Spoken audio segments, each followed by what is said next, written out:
საქართველოს პროკურატურამ განსაკუთრებით დიდი ოდენობით ნარკოტიკული საშუალებების უკანონო შეძენა შენახვის და გასაღების მომზადების ფაქტებზე 5 პირს ბრალდება წარუდგინა.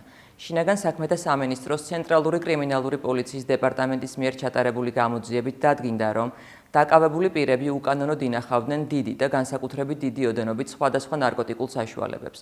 გატარებული ღონისძიებების შედეგად ამოღებულია უკანონოდ შენახული და შემდგომი გასაღების მიზნით ლოკაციებზე განთავსებული ნარკოტიკული საშუალება ჰეროინი, ბუპრენორფინი, მეთადონი, კოკაინი და მარიხუანა, აგრეთვე ელექტროსასწორი მასზე არსებული ნარკოტიკული საშუალებების დანაშრევებით. დაკავებულებს ბრალდება განსაკუთრებით დიდი ოდენობით ნარკოტიკული საშუალებების უკანონო შეძენა შენახვის და გასაღების მომზადების ფაქტებზე წარედგინათ, რაც სასჯელის სახე და ზომად 20 წლამდე ან უვადო თავისუფლების აღკვეთას ითვალისწინებს.